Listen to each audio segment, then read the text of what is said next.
Hello everyone, this is Nitesh, and we're here for another game review. Today's review is a personal favorite of mine, Tales of Vesperia.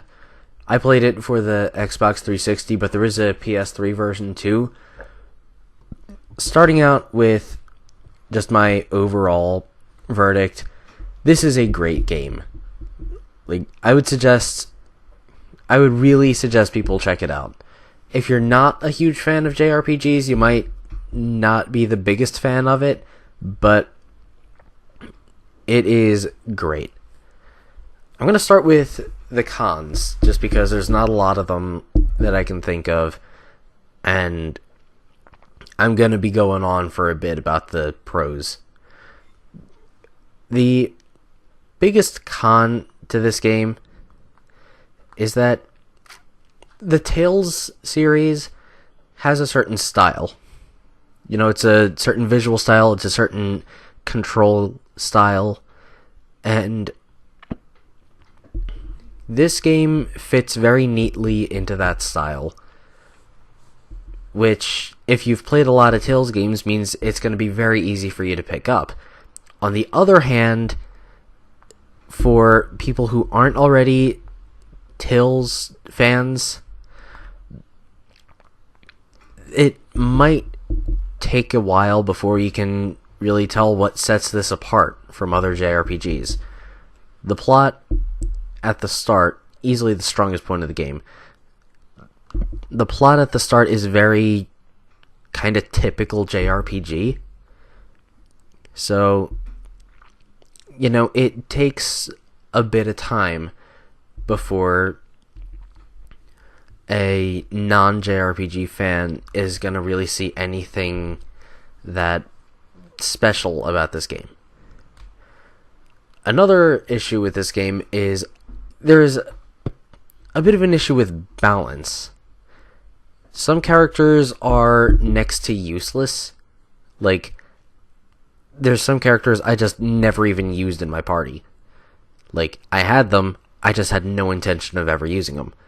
And there's some characters who are just incredibly overpowered.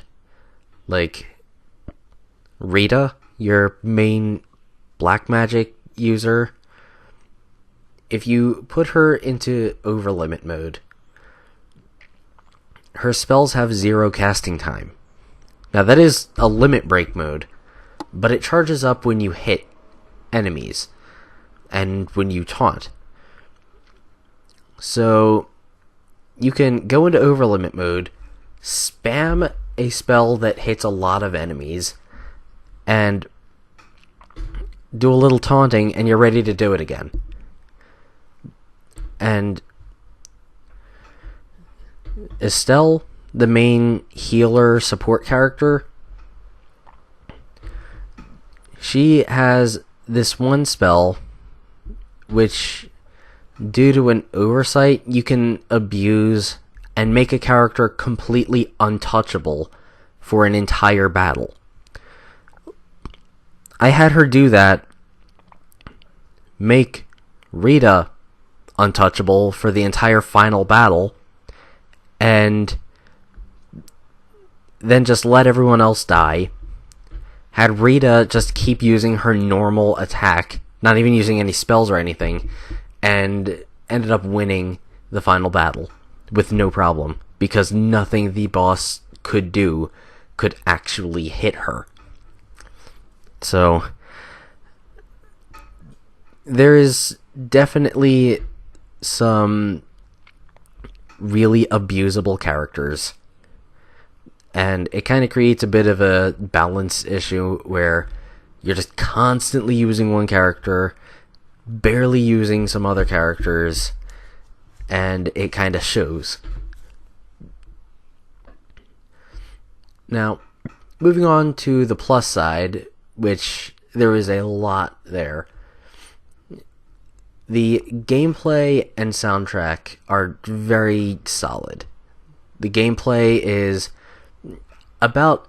only about as complicated as it needs to be.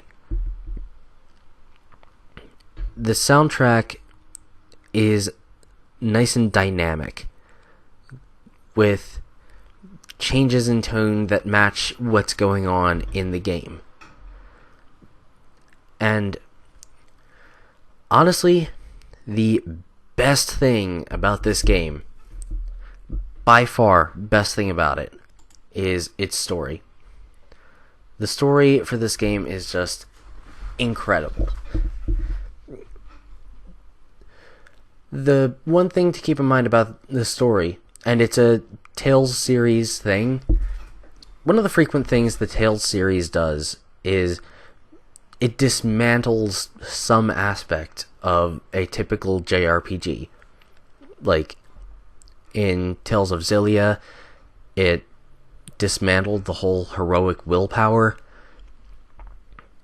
It dismantled the whole factor of fate in any RPG with Tales of the Abyss. And in this one, it dismantles the whole concept of being the hero. One thing to keep in mind about this explanation, there is an empire in this game, and it does definitely have its corrupt elements. However, throughout the whole game, you're just dealing with corrupt elements of this empire. The empire itself is not actually that bad. You know, there's corrupt elements of it, but the empire as a whole is not treated as a bad thing. But your main character, Yuri, if you see the typical like front of the box or disc picture, you see the two characters. Yuri's the one who doesn't look like the main character. He's the protagonist. You've got to be a bit more careful if you want to call him the hero, because he is definitely not the most heroic guy out there. By the 1/3 point, spoilers by the way, when you hit about a third of the way through the game, at that point Yuri has killed 2 people in cold blood. They're total assholes, and they totally deserved it. And they were corrupt enough and in a high enough position with this empire that they probably weren't going to have any other issues. But on the other hand, you know, he killed them in cold blood. The one guy had a couple of bodyguards. He kills them from behind and then kills this guy while he's completely helpless. One guy, he sneaks into his room, wakes him up, and chases him into a desert, throws him in quicksand, and just stands there watching the guy beg for his life. And it is just such a cold-hearted scene. And especially because, you know, right after this scene, you're going to go back to controlling this guy. And like, it's a really nice touch that he's not just right. It's one thing, like in a lot of superhero stories, you have the hero breaking the laws in some way, but they always end up being right in the end. In Yuri's case, he's not always right. Very early on, he ends up arrested by the Empire because he broke into someone's house with the intent to steal this one artifact and probably rough the guy up a bit. Now granted, it was an artifact that he needed to bring to this poor section of the city to protect it from a magic-based sewage problem that was just flooding the whole quarter. So it wasn't completely inexcusable, but, he did break the law, and he didn't have the best of intentions. He was planning on roughing the guy up if he found him. But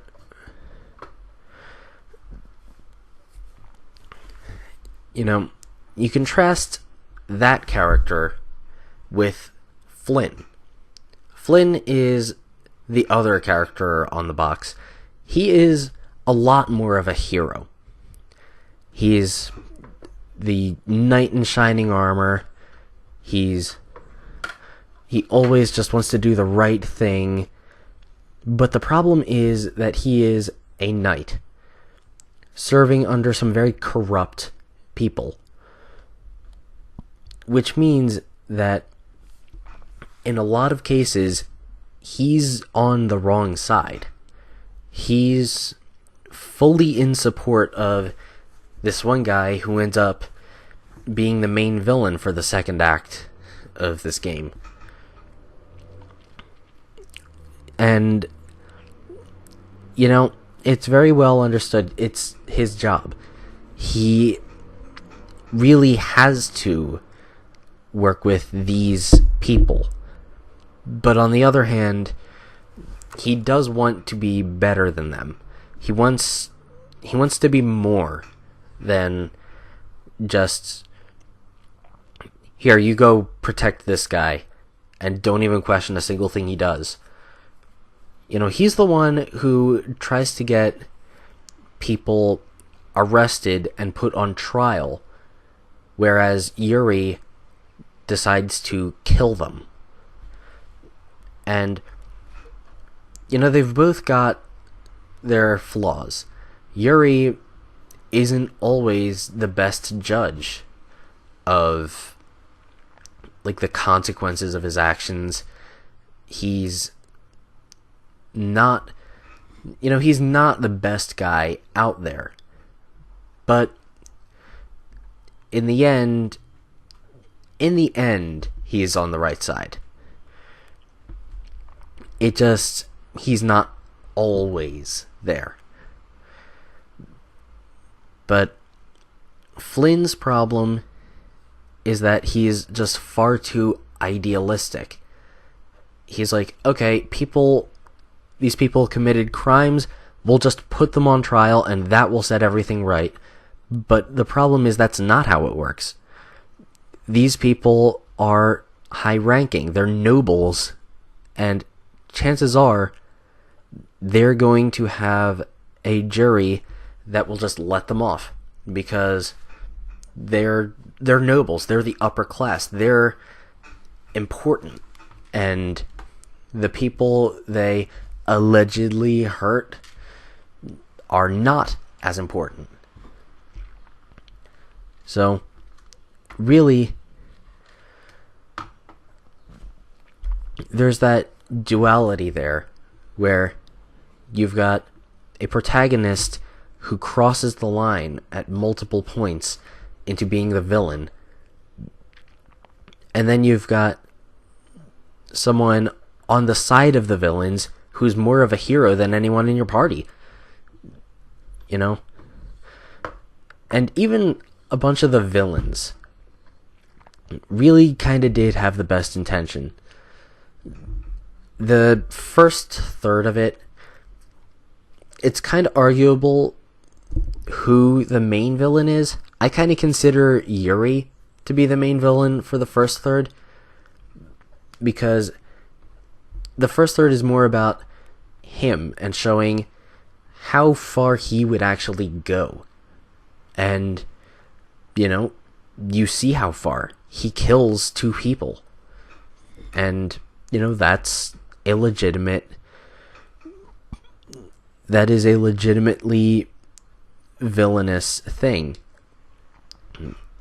And he gets called out on it shortly after he kills the second guy. The second act, you have Alexei, who's in charge of the military and the knights for this empire. And he is putting stuff into place that's going to release this ancient evil, but he actually got it wrong because he thought it was going to stop that evil from coming back. He was trying to save everything, but he got it spectacularly wrong. Then, in the third act, there's Duke, who, you know the guy's evil as soon as you first see him. Either it's the coat, the long white hair, or the fact that he's voiced by Jamieson Price, who has not voiced a purely good character, like, ever. And now that this ancient evil is out, Duke plans on destroying it. And he's worked out a way that will do it, at the cost of human lives. But he has lived long enough to see that humans can be assholes sometimes. He has seen all these wars caused, and that's really kind of warped his perception that, you know, maybe losing humans isn't that bad. So, even him, he is still trying to protect the world, just not so much the humans living on it. And, you know, that is a cool thing. There's very few actual villains in this game. And that really goes that much further in its theme of defining who exactly is a hero and who exactly doesn't qualify as a hero. So, the plot of this game in itself is enough to really merit getting it. So, I strongly suggest people check this game out. It's great. It's got one of the strongest plots I've seen in ages. So, that's my recommendation. This is Nitesh, and this was a review of Tales of Vesperia. Enjoy the reviews, enjoy the videos, and subscribe to help the channel and see more.